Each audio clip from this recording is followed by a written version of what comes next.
Shri Amitabh Kanji and Shri Shingla ji to please join us here on the stage to begin this town hall session.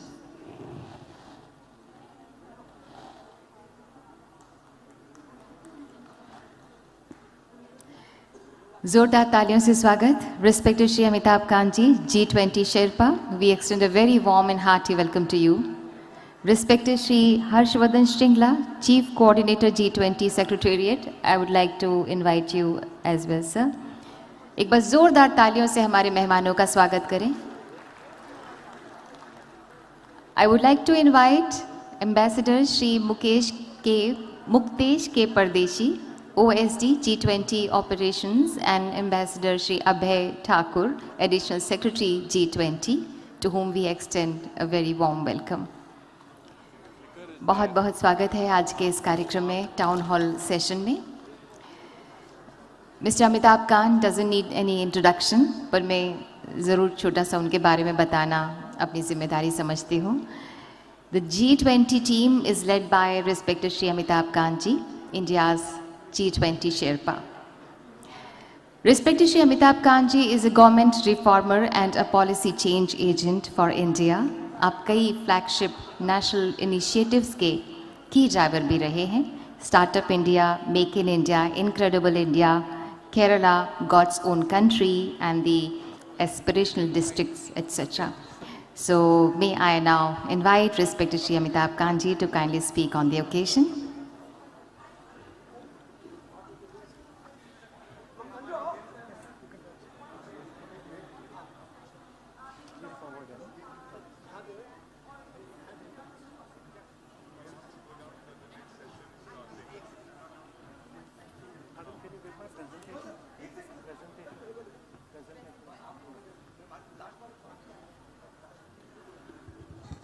Can I have the presentation quickly, please?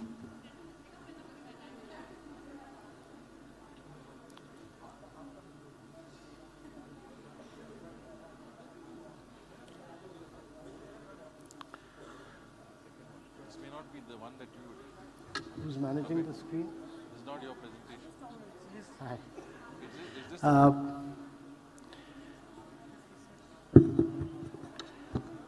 Can we have the presentation, please?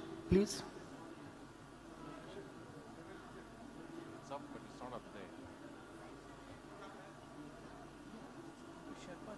This is the one. Very odd, thanks.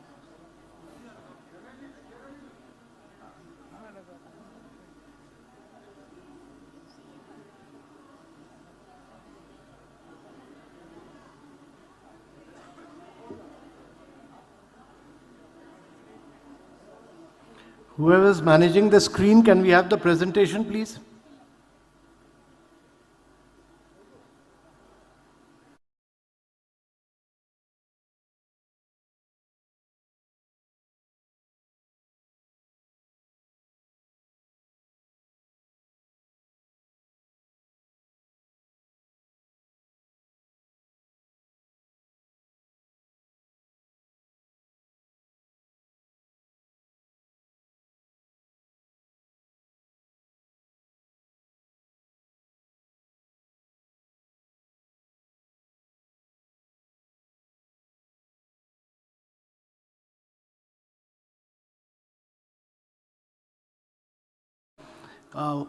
G20 is being held in India for the first time. This will be under India's presidency, and the Prime Minister will be the leader of the G20. It's a meeting of all the G20 leaders. Now, G20 is important because G20 comprises of about 85% of the global GDP. It accounts for about 78% of the global trade. It accounts for about 90% of the patents. And it also accounts for almost 2/3 of the global population. And therefore, G20 is the most important global grouping in the world. It is important because the United Nations is large body of 186 nations, it's very difficult to arrive at a consensus. Okay. It's G7 is a body of some rich nations, and therefore the only forum which is able to put the developed and the developing countries together is the G20. Therefore, as you see on the screen, it is more powerful than United Nations and G7, and it's a very major body. It's a very powerful forum for bringing the developed and the developing world together. Now, G20 in the past have had major success stories. Every time there's been a crisis of growth, there's been a challenge of recession, if there's been a challenge of the East Asian crisis or the Russian ruble or the Mexican peso crisis, the G20 has acted, and therefore G20 has had very major impact earlier. Now, this time when we hold the G20 in India, it will be the largest ever gathering, because in addition to the G20 countries, there are the 9 special invitees, there are several international organizations, and in fact, there will be 43 leaders of the world who will be in Delhi when we hold the G20 meeting in September 9th and 10th. So this will be the most powerful gathering of the world on September 9th and 10th in New Delhi, comprising of 29 countries and about 14 international organizations which are listed here. Now, when India assumes the G20 presidency, we would have seen several challenges. We would see the challenge of climate. We would have seen the challenge of very slow sustainable development goals. Instead of progressing, we have regressed. 2030 is the time by which sustainable development goals were to be achieved. We are midway through. 200 million people have gone below the poverty line. 100 million people have lost their jobs. There's a challenge of the COVID crisis, the post-COVID era. There's a challenge of almost 75 countries facing debt crisis. There's a geopolitical crisis in Europe. And then there is a crisis of food, fertilizer. There's a crisis of, all these are big crises, and therefore that is a challenge before India. And this is a challenge before the world. But every crisis, there is an opportunity, and this is a huge opportunity for the world and the global leaders to bring prosperity. Now, how we do the G20 is dependent on 3 things. One is the political narrative, as you will see. The second is about how we build up the issue, that is, how do we build the content around G20? And the third is the administrative and the logistic issues, which my colleagues, very distinguished colleagues here, Mr. Shingla and Mr. Muktesh Pardeshi are dealing here, and Mr. Abhay Thakur, who's seated here, is dealing on the content side. So all these are very critical to the success of a G20. Now, India has a very strong political will. The Prime Minister has elucidated that this is an opportunity to really face the world today by solving all the crises together. He's talked about that India's G20 presidency will advocate the oneness of all. Our theme is, our motto is, and our slogan is one earth, one family, one future, because we are all part of same cosmos. There is unity in diversity. We may have different political systems, we may have different ideologies, but we come from the same cosmos web, and therefore we should advocate the oneness of all. So there is a very strong political will led by the Honorable Prime Minister, and we are also the fastest growing large economy in the world at about 7%. We have sound macroeconomic fundamentals. We have robust public finances. We have strong manufacturing and export growth. We are the top FDI destination. We are a leader in climate change. So all these are driving our growth, and this establishes our leadership. In addition to that, we are the fastest growing large economy. We have smartphone data consumer. We are the number one in the world. We are the number one in terms of global fintech adoption. And we are number 2 in terms of global retail development index. We are number 3 in terms of startup ecosystem in the world. And therefore, if you see, even number 3 in terms of the size of the economy by PPP, we are the number 2 mobile manufacturer in the world. And therefore, India has really demonstrated to the world that we are leading in terms of technology, and we are poised towards becoming a high-income country by 2047. In addition to that, we've done some remarkable things, one of which is, as you would see here, that we've demonstrated that we've opened about 40 crore new bank accounts since the Pradhan Mantri Jan Dhan Yojana started in 2015, which is equivalent to the entire population of the United States of America and twice the population of Russia. We started the Unified Payment Interface, the UPI. I have not used my debit card, credit card, we use our mobile, which is the bank my mobile bank in India. And for the last 4 years, last year we did 4,860 crore worth of transaction, which is 3x of China's, almost 7x greater than the combined digital payments of USA, Canada, UK. We've given about 36.7 crore LED bulbs, which is like giving LED bulbs to every citizen of USA. We gave affordable houses to 3 crore citizens, which is like providing every single citizen of Australia with a new home. We built 10.9 crore toilets, which is greater than the population of Germany. We built 81 crore households. We provided water connection to 8.1 crore households and 24.3 crore people, which is like providing every single citizen of Brazil with water connection. We've built over 55,000 kilometers of highways in the past 7 years, which is like taking 1.5 rounds of the entire earth. And we have provided over 2 billion COVID-19 vaccines, which is 6 times the population of USA, 5 times the population of Europe, 2.5 times the population of EU and USA combined. And we cover over 50 crore people in the form of Ayushman Bharat scheme, which is more citizens covered than the entire population of European Union. Now that has been the achievement in the last 7 to 8 years of India, the size and scale of which you will understand. And all of you as overseas Indians and NRIs are really the people who should market and promote what the size and scale to which we have done the transformation of India. Now G20 is a whole of government approach.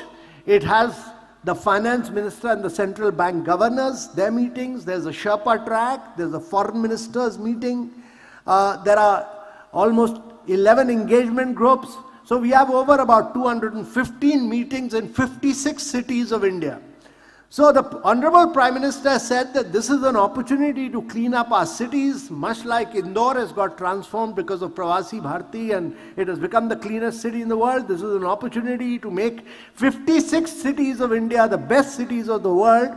This is an opportunity to promote our soft power, that is all our cultural heritage. It is an opportunity to promote our handicrafts through one district, one product. And this is an opportunity really to showcase India to the world. We are, as Mrs. Shingla will talk at length, we are doing this in 56 cities. There are several ministerial meetings being held. And in addition to that, there are within the Sherpa track, we are doing several working groups meetings across various cities of India. And the whole of government approach means that every single ministry is involved, the finance ministry is involved, and then there are various engagement groups, which is non-governmental nature. That is engagement groups where civil society is involved and they are driving development and change. They are promoting the brand value of India, they're promoting the goals, so they support the Sherpa track in many ways by their recommendations. This year we started a startup group, which is very important, startup engagement groups, because India's the number 3 best ecosystem for startups. We have about 80,000 startups. We've developed about 110 unicorns. Their value is about 340 billion. We are doing about 80 startups a day now. When we started the Startup India movement in 2016, there were just about 116 startups. Today we have 80,000 startups. In India, we are creating 4 unicorns a month. There are only 6 months to a unicorn, whereas in other countries it's taking 3 to 4 years.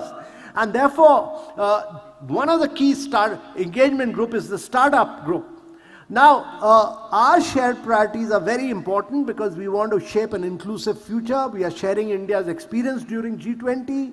We want the world to benefit on key global issues from India.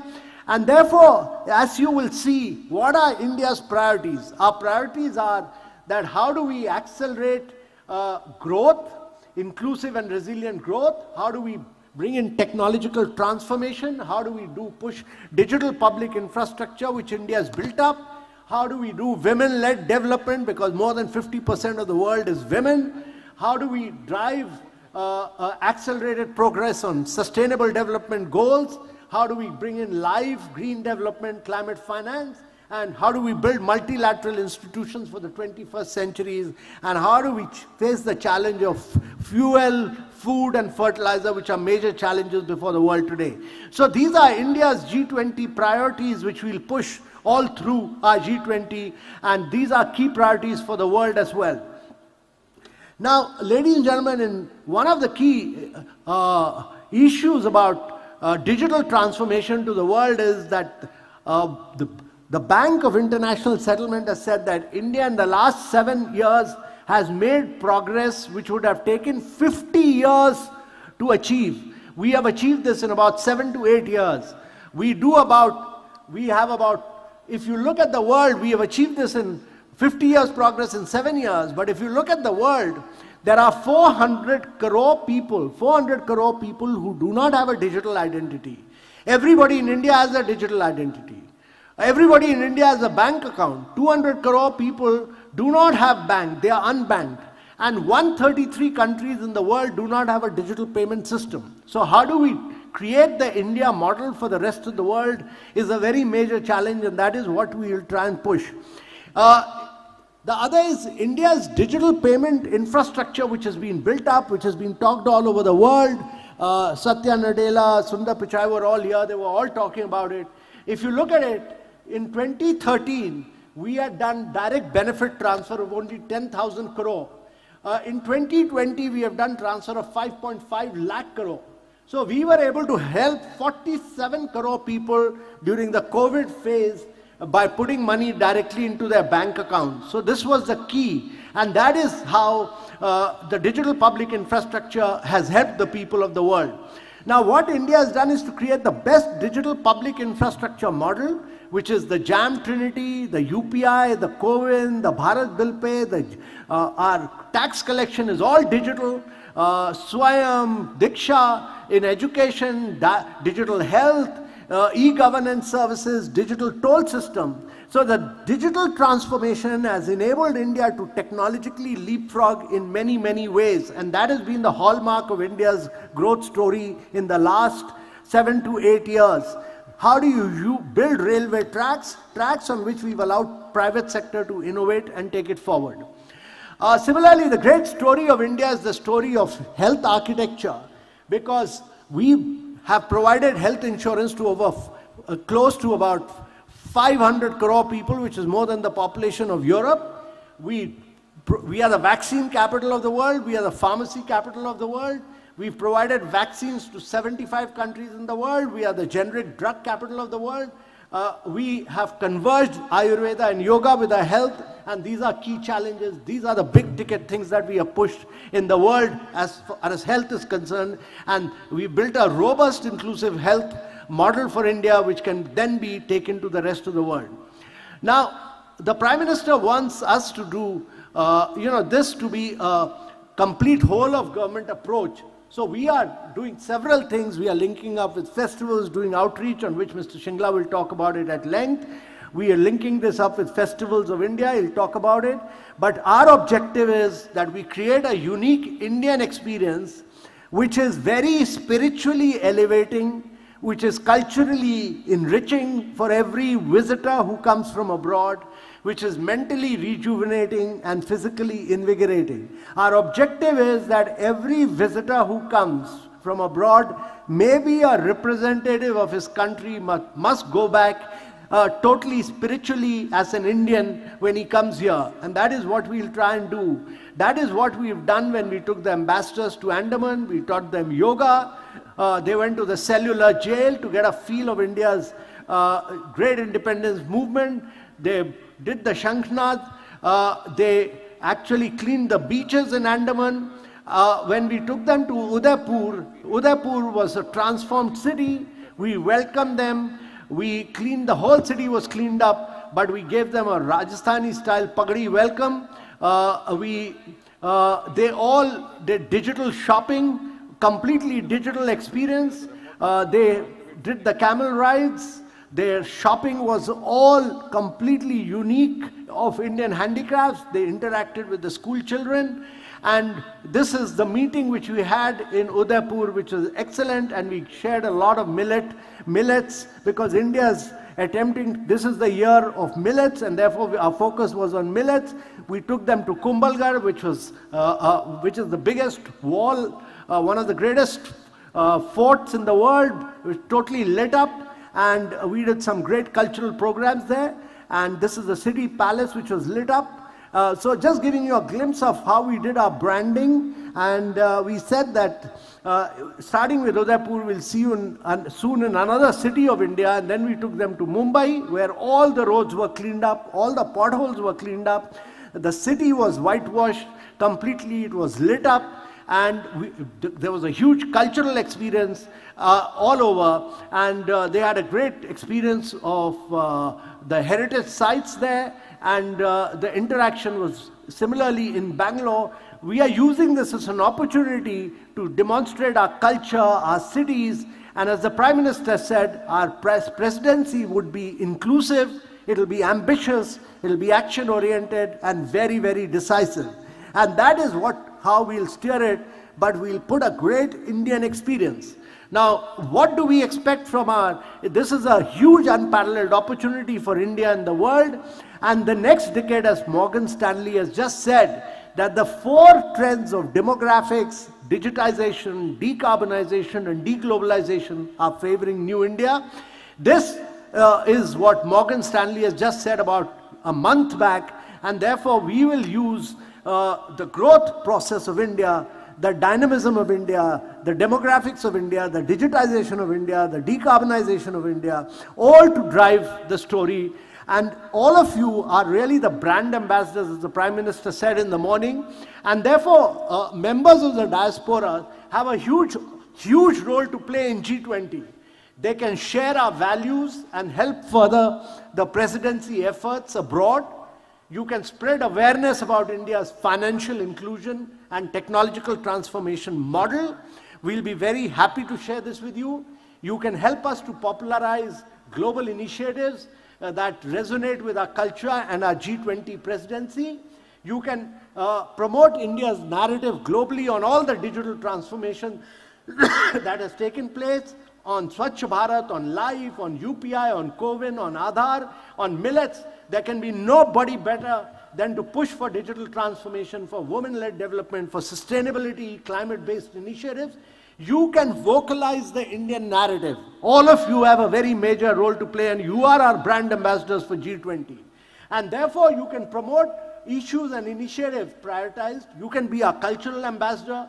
You can popularize all our initiatives such as yoga, Ayurveda, lifestyles, digital payments, and you can organize events and activities in your respective countries to highlight issues taken up by India during its G20 presidency. All of you have a major role because you can support businesses and initiatives that align with the goals and priorities of our G20 presidency. You can start discussion on issues that India will take up through your conferences, workshop, and other events, and you can engage extensively with media and share India's G20 priorities. We will welcome all of you to play a major and key role in this. So, ladies and gentlemen, I request you all to be the brand ambassadors of India G20 presidency. We'll be very, very happy to handhold you, to work in partnership with you, and to assist and support you in making India's G20 presidency a unique experience for the rest of the world. Thank you very much, ladies and gentlemen. May I now request my colleague, Mr. Shingla, who's been our Foreign Secretary. He's been our ambassador in Washington, in Thailand, in Bangladesh, who's managing all, the chief coordinator on all G20 issues. May I request him to kindly make his presentation. Mr. Shingla, please.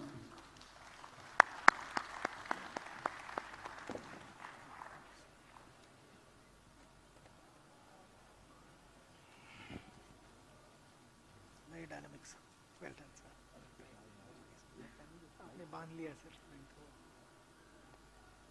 Namaskar and good evening. I'm just trying to see if I can speak without using the microphone. Can we just raise the volume here?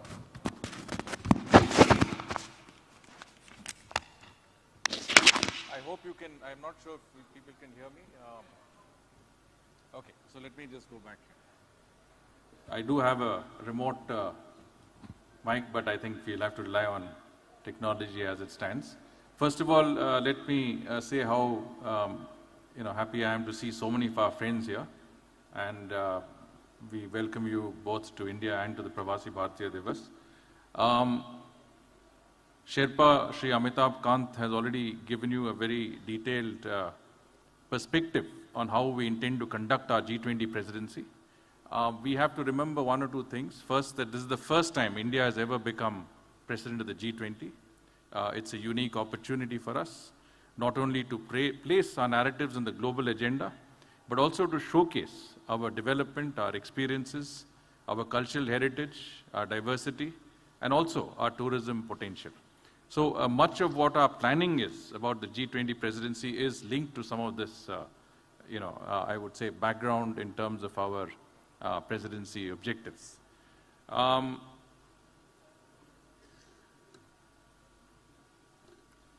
So the Prime Minister has already said, he said that this is a big opportunity in the Amrit Kal. It's unprecedented curiosity in the world to know India.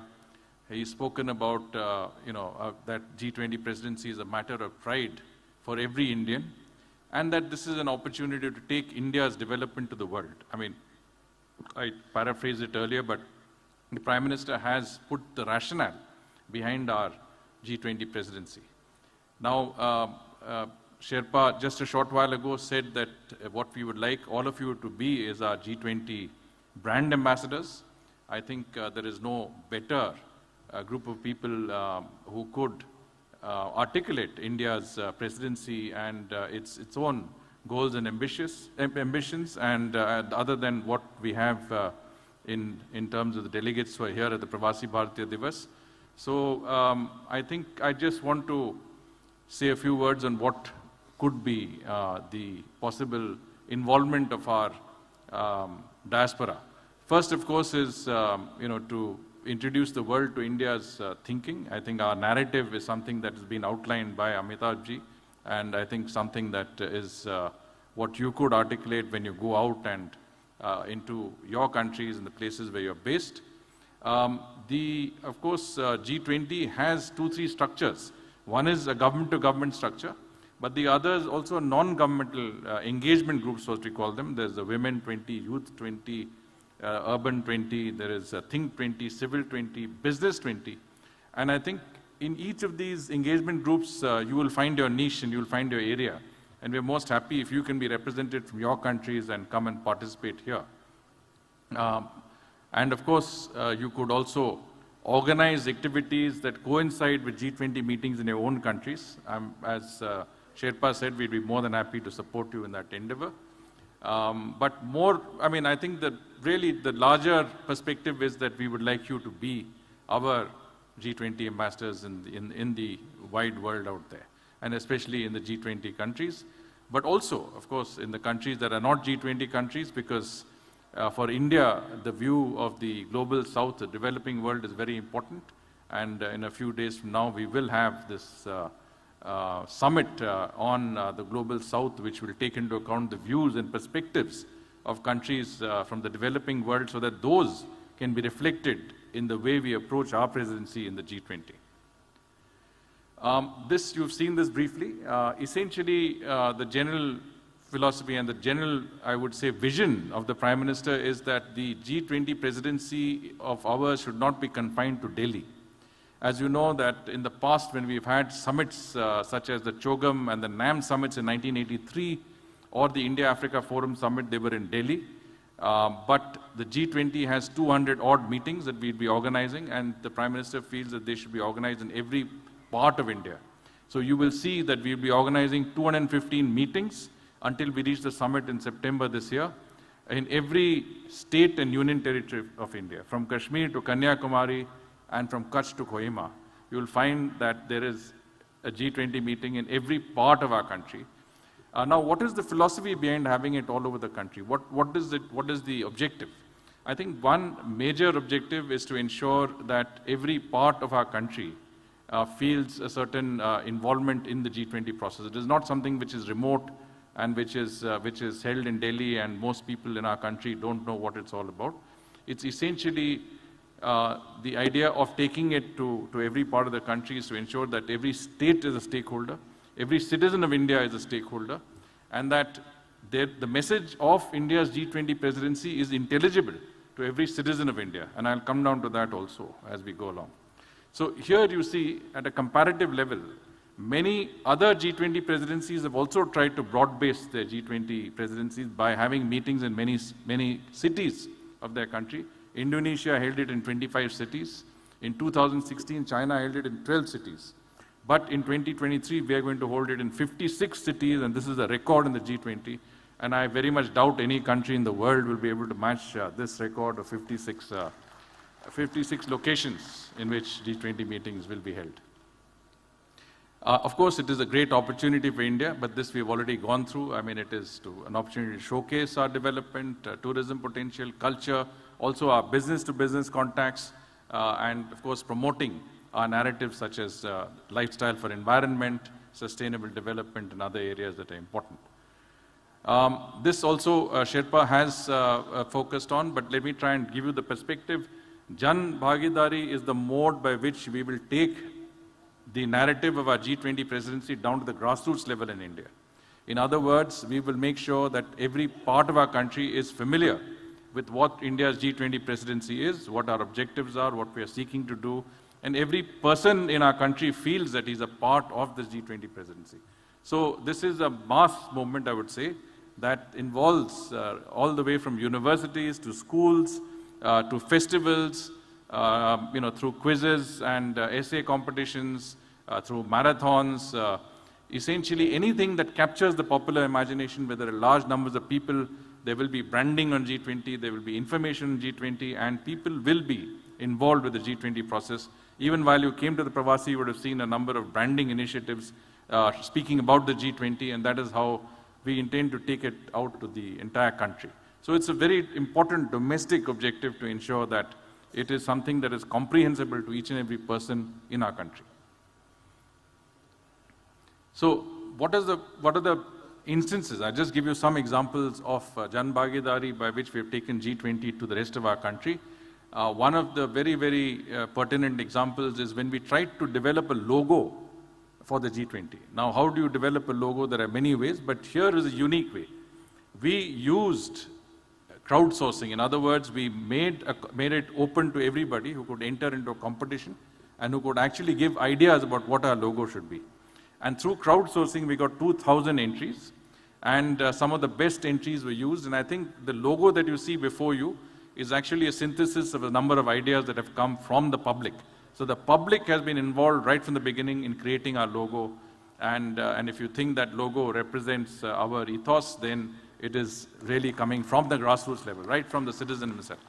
And the Prime Minister himself released the logo in a virtual address. And I think this is popularized all over the country. People got to know what India's G20 logo is, what the theme of Vasudhaiva Kutumbakam, one earth, one family, one future meant. Here you can see that on the 1st of December, when we actually took over our presidency, here is the famous sand artist of India, Sri Patnaik in Odisha, in the International Sand Art Festival, who created this model G20 presidency on sand. And here you can see that on the 1st of December, 100 prominent monuments in India were lit up with the G20 logo, right from Mahabalipuram to Sanchi Stupa in Madhya Pradesh, from Nalanda to Red Fort in Delhi, and from Kumbhalgarh in Rajasthan to Butterball in Mahabalipuram again in Tamil Nadu. And what we did is that we organized a selfie competition. Public was invited to participate, to take selfies in front of these monuments with the G20 lit up, and the best photographs were uploaded on the website. The idea was to involve the public, to get them associated and to make them feel that they're part of this overall exercise. It's not a remote exercise, it is one that involves each and every citizen. And here we can see that on the 1st of December, there is something called the University Connect. This program was organized in Delhi, but 75 universities all over the country, including in the 56 locations where we'll have our G20 meetings, participated in full force. And students from all over the country were very happy to be part of this process. And when we've also asked them to be student brand ambassadors for the G20. You can see the marathon, marathons like the Mumbai Marathon, quiz and essay and slogan writing competitions in schools have become very popular. And universities, as I said, will continue to have sessions which will debate the G20. So we have a model UN, we also have a model G20, and that will be increasingly, I think, discussed in schools and participated by students all over the country. Here you see festivals. One festival which is in Northeast, which is the Sangai Festival in Manipur. Our Minister of External Affairs, Dr. Jaishankar, was there, interacted with youth, with students. There was a selfie booth of the G20. So this is the first time that people got to know, in these parts of our country what the G20 was about. The 1st of December also had the inauguration of the Hornbill Festival in Nagaland. Again, G20 was the theme. Here you can see the Kite Festival inaugurated yesterday on Makar Sankranti in Ahmedabad in Gujarat, where the G20 kite was very prominent, and many of our participants flew the G20 kite, including Consul General from the G20 countries in Mumbai participated in this exercise. Khajuraho Dance Festival is there. We also will release G20 coins and stamps. So please look out for these coins and stamps. They will be released in the stamps, of course, will be in the public domain, but there will be special commemorative G20 coins which will be out fairly soon. This just gives you a sense. Look, in every meeting there are 3-4 facets of participation. I'll run through that in the next slide. But here is an example of the welcome that G20 ambassadors received when they came to the Andaman Islands, a very special part of our country. So this is Port Blair, where they've just landed in an aircraft and they're being received in a very distant part of our country, distant from the mainland, but nonetheless, I think, very, very important part of our country. And this is an example of their welcome. This you've already seen in Udaipur when they arrived. Here is a sense of how a G20 conference hall looks like. You have to have a very large table which can seat 43 representatives, all equally seated, so that there is no distinction between G20 members and others. And of course, you need a very large space to have a conference of that magnitude. Some of the activities we organized, beach cleaning, yoga, these are delegates who are there, and I think all of them have enjoyed these activities thoroughly. This is an excursion, just an example of an excursion where in Port Blair we took them to the cellular jail where many of our freedom fighters were incarcerated. And again, a good example of iconic places where we want to take delegates and show them our history, our culture, and our heritage. This is an example of the Indian experience. The Prime Minister has said we want to hold an impeccable and uniquely Indian G20 presidency. And that is our effort, to make it a uniquely Indian presidency. When you go to Rajasthan, this is, the lady you can see here is the Sherpa of Saudi Arabia. She's clearly, thoroughly feeling what India's color and vibrancy is all about. The other lady feels the culture, in Rajasthan. And here in Maharashtra, in Mumbai, many of the delegates partake in the festivities. And India Gate, the gateway to India, was lit up in G20 colors and also was made a very special occasion when the development working group took place there. This photograph you've already seen. This is a gala dinner cum cultural program. This is the Kumbhalgarh Fort. And here are cultural programs in Rajasthan, which are typically folk dance from Rajasthan. The idea is that every state and union territory we take our guests to, If that meeting is going to be held, say, in Tamil Nadu, then we'll try and give them a taste of Tamil culture, Tamil cuisine. If they're going to be in Jammu and Kashmir, they will be given a sense of what Kashmiri food is all about, what Kashmiri culture is all about. They'll be taken to the prominent sites in that state. So we promote India, we promote it holistically, but we also promote it regionally. And we give these states an opportunity to market themselves and to make them their attributes well known to our very, very prominent visitors from the G20 countries. So branding, we do a lot of branding, and I've already said what sort of branding that we do. But essentially, the objective is to ensure that the message of G20 goes around widely, and delegates also feel welcome that there is an attention on the G20. So these are some examples of branding that we've had in Rajasthan, Maharashtra, Karnataka, and other places. This you've already seen, a very unique sense of branding. When delegates leave the city, they're told, we hope to see you in another part of India. Now, one aspect of it is merchandise. We are developing T-shirts, caps, this lapel that this young girl is wearing, water bottles. All of this we hope to merchandise soon, and I'm sure OSD Muktesh Pradesi will be able to speak more on that in the Q&A. But the idea is that this sort of merchandising should be available on a very wide scale, and whoever wants to access it can access it. We're also encouraging corporates, schools, others to take up G20 merchandising and branding so it becomes more popularized. Here are some examples of delegate kits. What do we give the delegates when they come to India? You know, they get a millet box with millets that are traditionally part of our cuisine.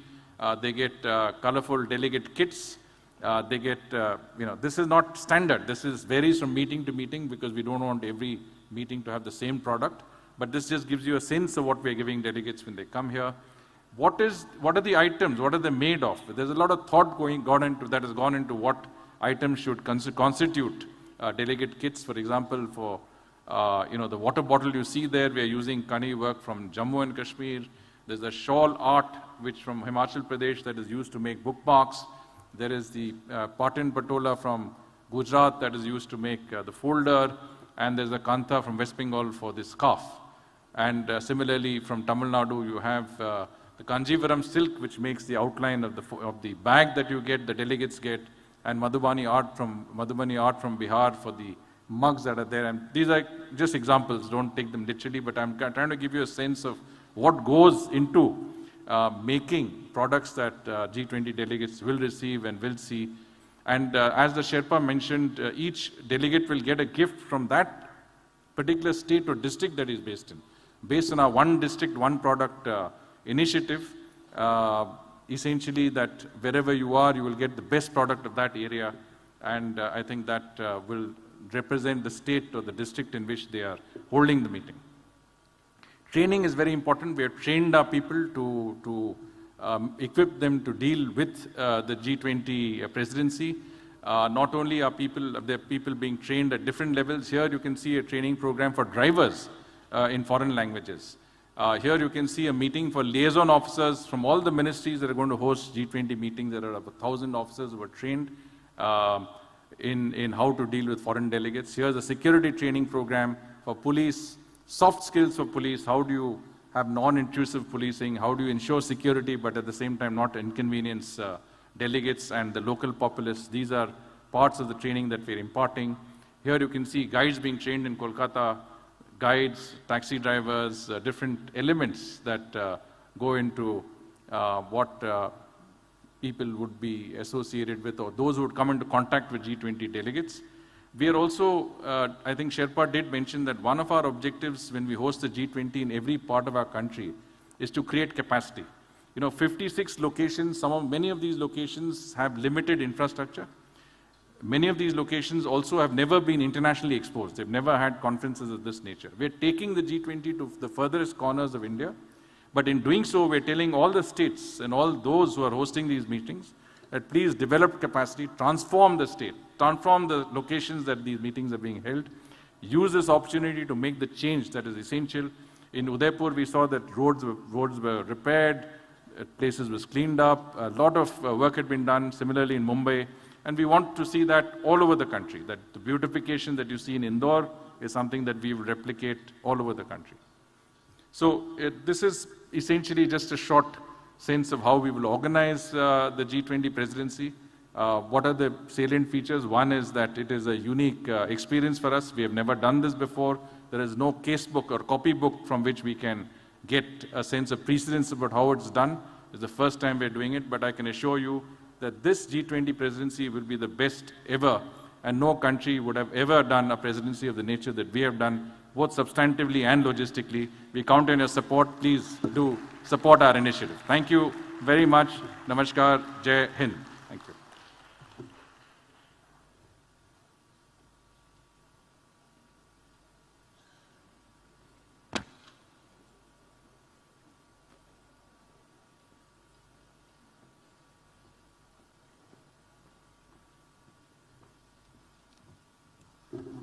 Thank you so much, respected Shri Shringla. So we are going to play a film. For India, the beginning of the Amrit Kal also marks another historic first as it takes over the G20 presidency. So we now present audiovisual in front of you of India's G20 presidency. So let's have a look.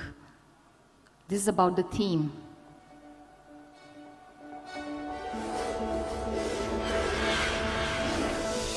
As the world arrives in India to shape a common global future, India leads the way with its own golden period of inclusive and sustainable growth, the Amrit Kal.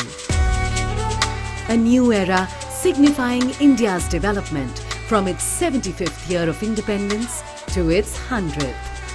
An epic journey towards becoming a beacon of global growth. The Prime Minister's call for inclusive development in the Amrit Kal will be further substantiated during India's G20 presidency through our theme of Vasudhaiv Kutumbakam. One Earth, one family, one future. A vision that aims at bringing people together to build a better future for everyone.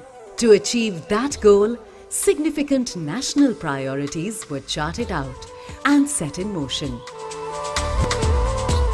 India's technological and digital innovation will become engines for the future of inclusive growth and connectivity.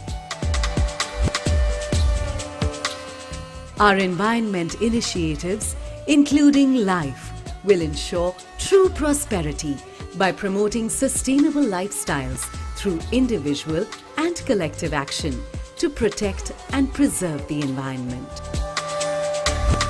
Through inclusive economic growth, India will spearhead universal benefits that serve long-term interests of people with compassion, equality and solidarity, leaving no one behind. India's focus on women-led development will continue empowering women into contributing to the larger economy. With the promise of peace, harmony and security, India will build a world where every individual finds a perfect ground to blossom fully. हम वो लोग हैं जिसने दुनिया का कल्याण देखा है। लोग जब दुनिया की कामना करते हैं तब कहते हैं सर्वे अपि सुखिनः सन्तु सर्वे सन्तु निरामया।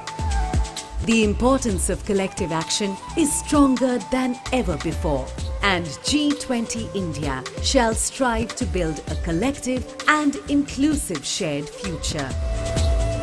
India's G20 theme holds these national priorities together like the petals of the lotus, blooming victorious from the pool of challenges, holding our planet in a warm embrace, blossoming into a better tomorrow. आज मैं ये आश्वासन देना चाहता हूं कि भारत की G20 अध्यक्षता इंक्लूसिव, एम्बिशियस, डिसिसिव और एक्शन ओरिएंटेड होगी। Our G20 meetings are planned in different cities and states of our country to provide an enriching experience of India's amazing diversity and inclusive traditions for our guests from different corners of the world. We wish for each and every one of you to participate in this unique celebration that is India. Welcome to G20 India. One Earth, one family, one future. Vasudhaiva Kutumbakam.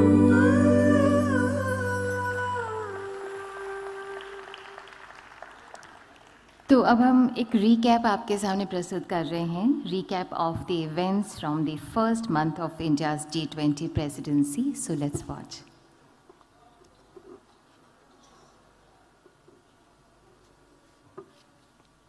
इस आयोजन को एक जन आंदोलन बनाना है.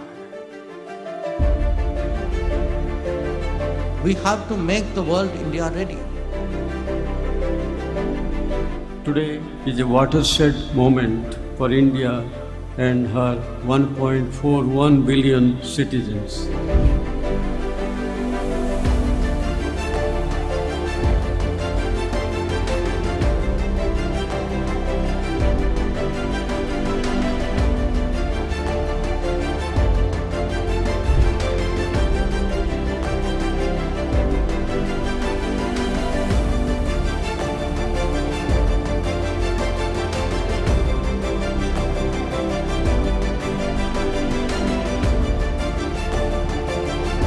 Our perspective is that we should have a win-win collaboration between all of us.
This is just the beginning.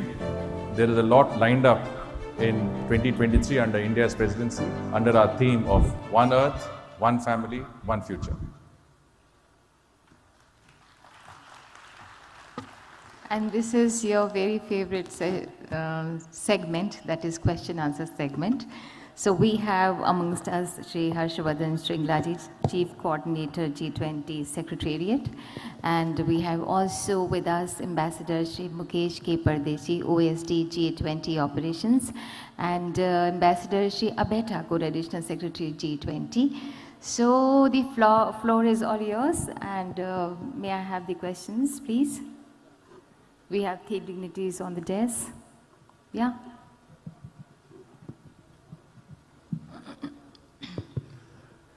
Hello. Yeah.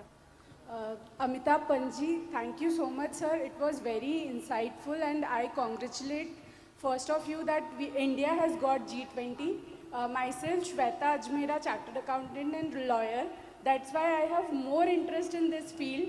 I would first request you to please allot Indore for the 56 cities. My personal request that we will do it a grand success in Indore. And second thing, the question which I would like to ask is that how digitalization would be taking place in the G20 thing. Amitabh Kanji has left already, so we are 3 dignitaries as I told you. So your question is to? Sorry, I didn't saw the, yeah. Mr. Shringlaji, you can answer this question, I believe.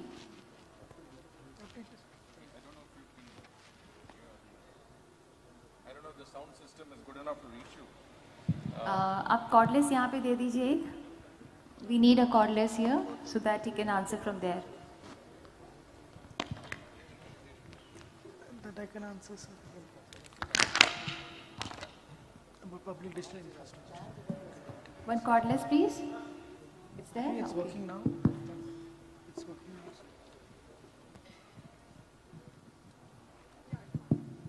No, thank you, Shwetaji. I think that's a very good question. First of all, we do recognize that we have come to the cleanest city in India, Indore, and that factor weighed in heavily. I mean, as both Mukteshji and Abhayji will tell you, while we were planning the locations of cities where we would hold G20, one of the indexes was Swachh Bharat Index. That means that where do locations stand in that index? And Indore came first, so we couldn't possibly have left Indore out in the meetings of the G20. So we will certainly have at least one meeting, if not more meetings here. And you can be sure that that Indore will be the center of attention at some stage in our G20 presidency.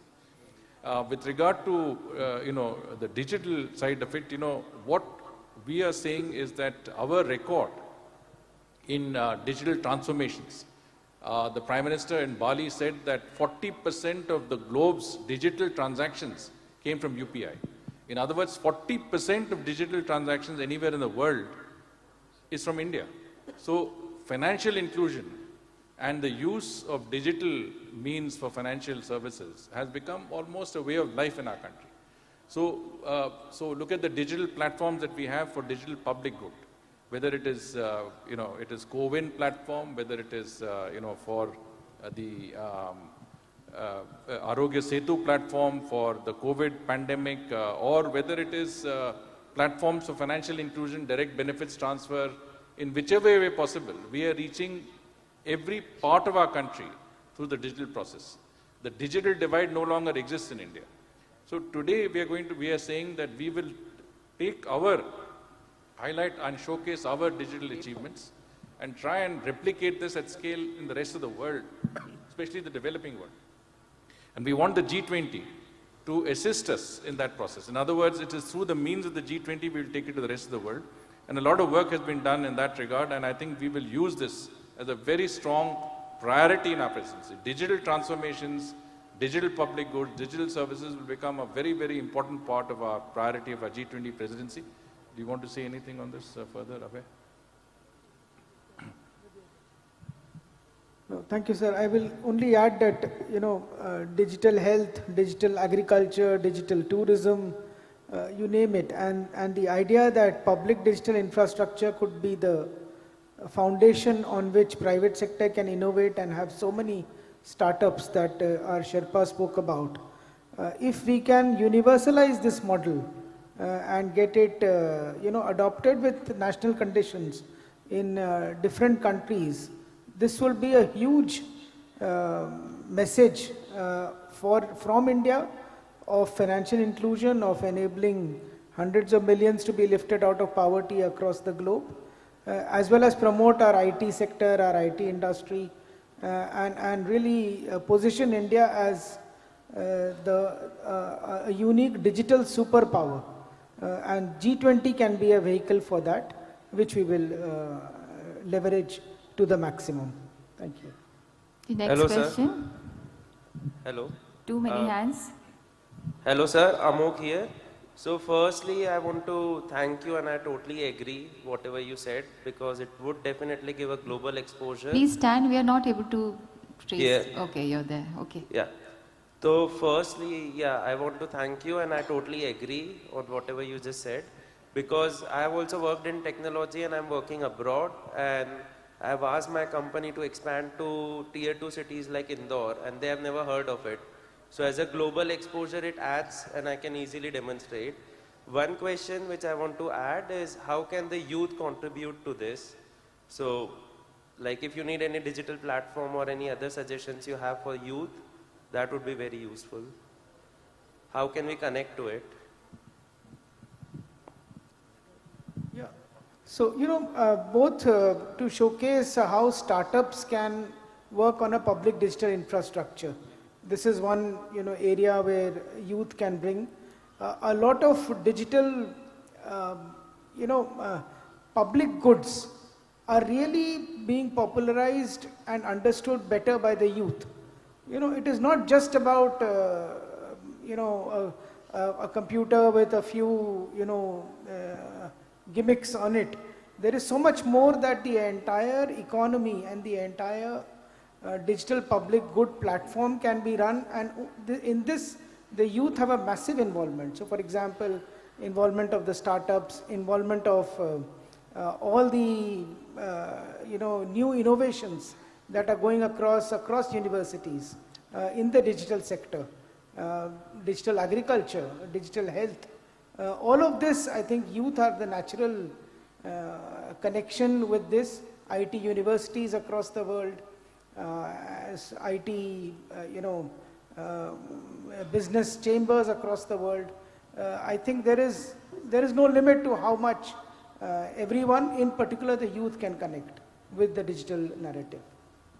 Agreed. And sir, want to add, just one more thing. Something I've seen studying and working abroad would be good if we can add a global talent program, so we can get talent from there, which can contribute to learning of society in India, and vice versa.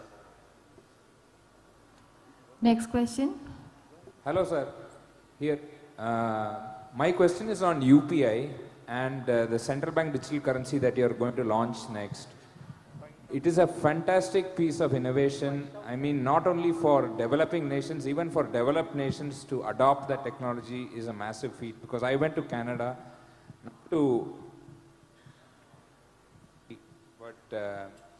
the technology that we have here is one of the world's leader. How can we be brand ambassadors of this technology? And how are you able to provide this technology at almost no fee in India, which is fascinating? And if some country has to adopt this, would you be charging a fee? How would it work? And how can we be brand ambassadors of this payment technology, whether it be UPI or whether it's going to be the CBDC that you're going to launch very soon? Thank you.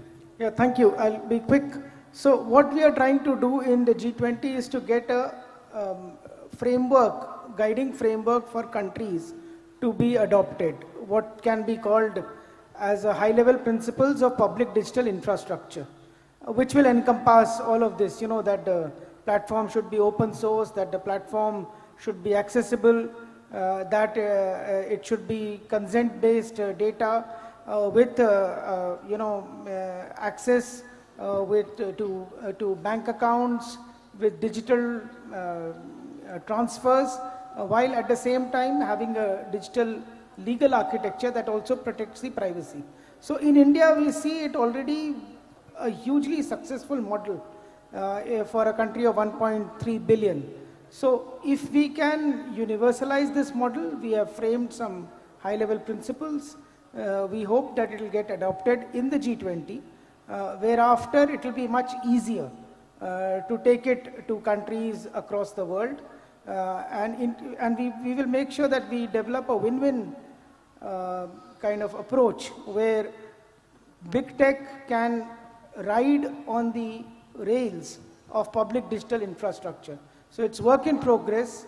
I think by July, August this year, we would have very clear idea of how this model of public digital infrastructure will be universalized, and thereafter all of you could come into play. But in the meantime, talking about RuPay cards, for example, talking about UPI, and sheer, I would say, advocacy platforms until the summit should be a priority for the diaspora as well. Thank you. And very quickly, global skill mapping is very much a priority to what the earlier colleague mentioned, including for talent visas in both STEM and arts and culture. Thank you. Good evening, sir. I'm Pradeep Kedia at your 1 o'clock here. So it was a real nice video, and that gave me goosebumps when it was about Jan Andolan.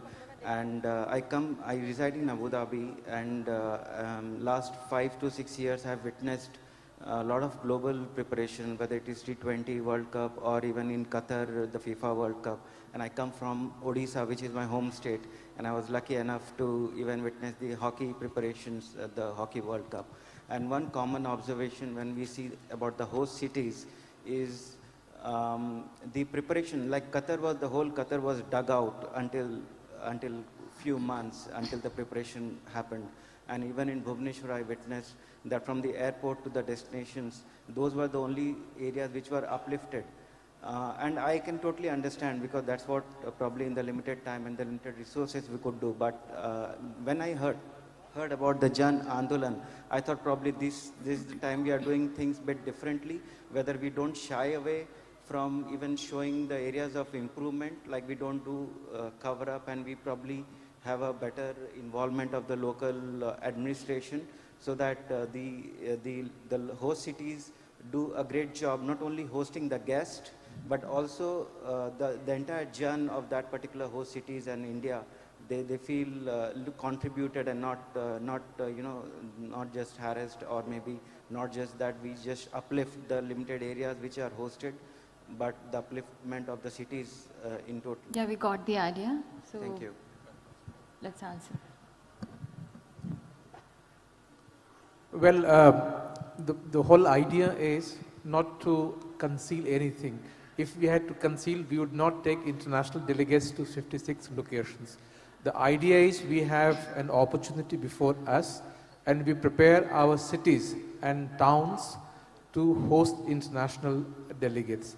In that process, lots of focus is given on infrastructural preparedness. At the same time, we also would like to present the regional culture, cuisine, crafts, and tourism potential to its best. So that's the idea. And of course, when we are planning these meetings at 56 locations, we are adopting best practices which we learn from outside and within the country. Yeah, next question. Good afternoon, sir. I am Dr. Harsh Sethi from Bangkok, Thailand. Harshvardhanji Shringla, sir. We have met you, we have been associated with you in Bangkok, Thailand. It has been a pleasure, and we are really proud to see your progress being an ambassador in Thailand to now the G20 Sherpa convener, sir. Congratulations, sir. Congratulations. My question is that having lived in abroad in Thailand for 35 years and associated with different chambers of commerce, how could we contribute and associate it with the G20 initiative, sir? Thank you. Let me say what a pleasure it is to reconnect with you, Harsh. Thank you, sir.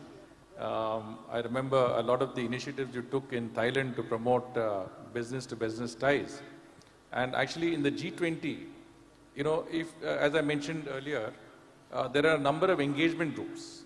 And these engagement groups are non-governmental in nature, and they cover a very wide spectrum of many of the areas of profession and interests that could be there. You could be involved, in gender-related issues. You have the W20, which is the Women's 20. You may be involved in youth issues. You have the Youth 20. You might be involved in urban planning. You have the Urban 20. Or you might be in business like yourselves, and there's the B20. So there is a scope to involve yourself, but keep in mind that this is a limited membership. The G20 includes, 19 countries and one organization that are sort of, cover a very broad spectrum of the world's economy and world's population and the world's trade. Not all countries are involved in that, but it's an inclusive process. We have invitee countries. We also invite some countries for certain meetings, etc. I would certainly suggest that at the level of the chambers in Thailand and any other country, you should organize parallel events that are linked to our B20 process. And our, interlocutors, I'll also ask Ambassador Abhay Thakur, who is dealing with the B20 process, or the CII, which is our nodal organization B20, to see how we can involve chambers, even if you're not members. But the G20, by its very nature and by the Prime Minister's vision, is to make it inclusive. So involve as many sections as possible within our country and outside our country. So that is why we've had this meeting today, try and get a sense of your thinking and to see how we can best involve you. And I'm sure, we can take it up from there. So the question, thank you, sir. The question should be... Just a second, wanted to say the question should be very precise, to the point, please. The question is to Shringla Sahib. It's Prameet Makode from Boston. So 3 years back, we have hosted you and invited you to Boston Center of Excellence. And I'm originally from Indore, so now we are welcoming you here. So thanks, sir. So now about G20, you already given enough insight on the digital initiative. So one question is about how G20 is going to help the developing African nations, because there are more than 40 countries out of 57 countries which are really in a state where they need a lot of help. So how India under its leadership can help Africa, and as I said, digitally aapne bataya, and particularly in the agriculture sector, there is thousands and thousands of acres of agricultural land that we can help, and also on the deforestation and the carbon credit side. So if you could throw some light and give us some insight, that would be helpful, sir. Thank you so much, Amit. It's good to see you here. You know, Africa is a very important and priority continent for us. Not only because it, you know, a very large number of developing countries are there, but a lot of the issues that we dealt with in the presentation that Sherpa made, you know, 4 billion people who are without identity cards, the exclusion aspect is very prominent in Africa.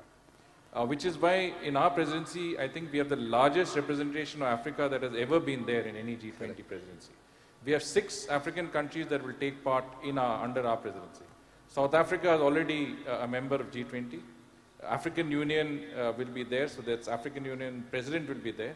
Okay. NAPAD President, which is Rwanda, will be there. We've invited Nigeria, we've invited Egypt, and we've invited Mauritius.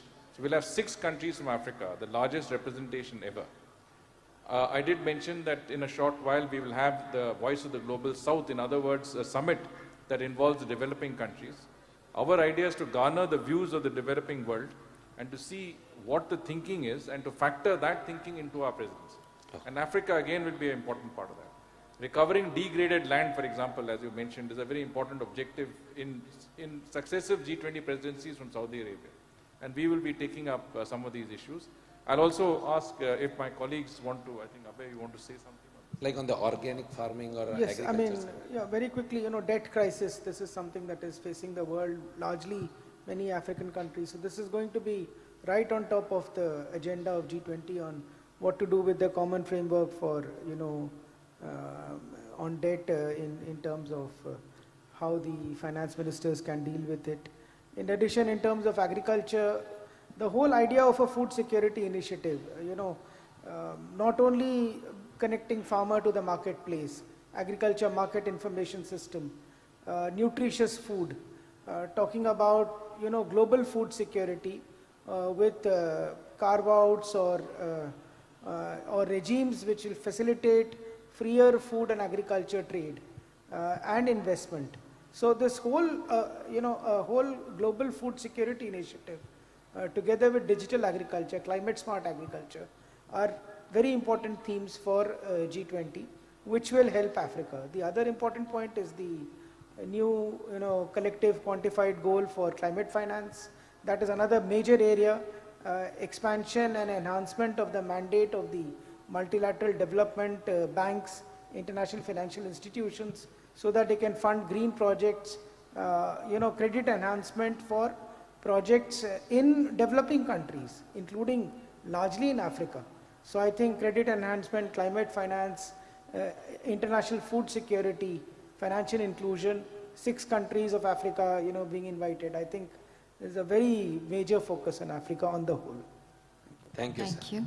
Always a pleasure. Hello. Yeah. Sir, here, my name is Satish Kota from an international engagement platform, Navatize. My question is, what is the future of G20? Are we looking at undermining UN, which is being controlled by the top 5? Are we going to divide the influence of those 5 and set it out to others, and the rest, the world is expected to do that? Otherwise, UN is always been controlled by the big 5 and the rest of the countries has no value around that. No, in fact, I think that's the very, you know, I would just pick that word because it was provocative. There's no you know, of undermining any other institution. That's not at all the case. In fact, the idea is to strengthen and multilateralism and make it more effective. That is what the G20 is all about. Also, there is a fundamental difference between G20, which is a group. It's a group of 20. It is not an international organization in itself. Unlike the UN or the IMF or the World Bank or the WHO or the WTO, the G20 is a group of leaders of 20 top economies of the world which come together to deliberate on global issues, on how global challenges should be dealt with. So therefore, it provides direction, it provides guidance, it complements and supplements the work of the international organizations, it strengthens them and makes them more effective, whether it is credit enhancement for multilateral development banks, whether it is talking about WHO recognition of pharmaceuticals, collaborations, whether it is talking about enforcement of the dispute settlement mechanism of the WTO. All of these are strengthening the multilateral system and making it more effective so that they can deliver the public goods that they set out, that they were created for. So that is what the G20 is doing. It is not competing or undermining any other organization. It is a guidance body of top 20 leaders of economies of the world which strengthen multilateralism. Thank you. Thank you. Any other? Yeah, hello. This is Seema Aluwalia. I would like to congratulate you, sir.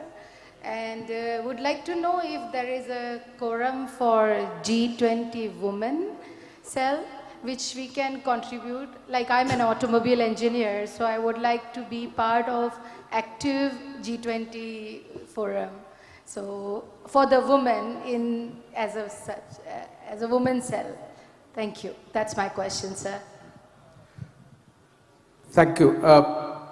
G20 is essentially an intergovernmental forum, but to supplement the work of the intergovernmental forum, there is a very vibrant and active track called engagement groups. And there are more than 10 engagement groups, including one focusing on women. Let me share with the audience, and you would like to follow G20 activities through our website, Twitter handle, Instagram and Facebook. Most of the engagement groups have set up their own websites and they have social media handles. So you could connect with the activities of the Women 20. There is additional activity on women track, it's called Empower. So there are two groups exclusively devoting on women issues. There are several other focusing on youth, startup, science. So please feel free to connect with, particularly those who live in G20 countries. But there are opportunities for those who are not from G20 countries. There are several methods of connecting with the activities of these G20 engagement groups. Hello. Hello, my name is Balarama Varanasi. I'm an American graduate and I'm currently in Hyderabad, but I'm supporting two American enterprises in their outreach, US Global Business Forum and Academy for Global Business Advancement. I am interested in seeing, I would like to congratulate for Youth Pravasi Bharat Divas. Likewise, I would like to see professional Pravasi Bharatiya Divas. Like in NRIs, we have Ata, Nata, all cultural language type association. I would like to see professionals based on all project management professionals of Indian origin across all nations being together. All engineers from all nations being together. This, what we can do is, like a corporate economy, like several American associations that manage fair competition in American homeland. They are not very active among Commonwealth nations. When we create these professional association, at the same level can be created at G20 like that. I would like to, request your cooperation and how to go about. I'm interested in creating that. This is the last question we are taking, so please answer. I'm sorry, dinner is ready, so this is the last question. I'm sorry. an excellent idea how to involve professional groups with the G20. We take the idea and we'll discuss with some of the engagement groups where professional bodies are involved. So thank you so much. Thank you all the dignitaries on the dais, respected Mr. Shringla ji and all our guests. Thank you so much for being with us and answers all the queries. Thank you so much. The dinner is awaiting you, waiting for all of you. So please join us for the dinner. Thank you. Muktesh ji, Abhay ji and Shringla ji, बहुत बहुत धन्यवाद आज के इस session में पधारने के लिए और अपना G20 के बारे में जितनी भी क्वेरीज थी उसको सॉल्व करने के लिए. तो कल हम ज़रूर से फिर से मिलने जा रहे हैं. Honourable education minister Dharmendra Pradhan ji, honourable finance minister Nirmala Sitharaman ji होंगी और फिर वैलिडिटी फंक्शन में माननीय राष्ट्रपति महोदया होंगी. तो प्लीज़ भोजन पर पधारिए. Thank you so much all the dignitaries for joining us, gracing this occasion. नमस्कार, गुड नाइट, शब खैर. कल फिर मिलेंगे. जय हिंद.